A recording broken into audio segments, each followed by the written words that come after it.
this, and there's an older lady, a black lady that was teaching there, and she's teaching to these women about being pure, right? And so the topic of marriage and singleness kind of came up, and she said this, that, you know, marriage is like flies on a screen. You heard me say that last week, right? The ones on the inside want to get out, and the ones on the outside want to get in. And it really is true, right? Everything's always greener on the other side, and we've understood this, right? Oftentimes that is. We're not content. That's the issue. We're not content. And so, you know, I wanted to read this. This is a comment I read last week as well, one of the commentators, but I think it's a very, very insightful comment, and I want to talk about these scriptures about being content. This commentary writes this, that we hear a great deal about happiness, but not so much about contentment. It really is true.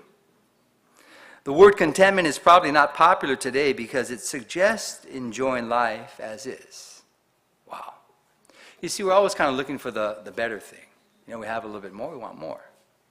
And so he says, you know, it's interesting that the world kind of revolves around that. And even the Christian life, contentment is probably not popular because it suggests enjoying life as it is, as you have it now.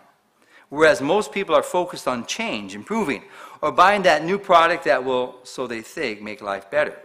While the Bible does encourage people to be constantly improving, to be changed, it also encourages us to enjoy the present, to accept life as it is. And I think that's very important, is to be content where the Lord has you. It's not that the Lord is going to keep you there forever, but to be content.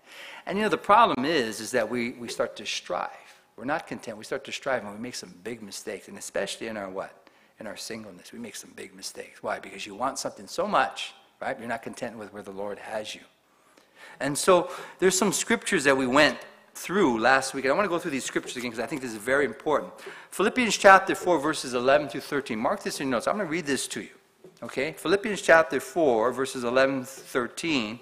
Paul writes this, I have learned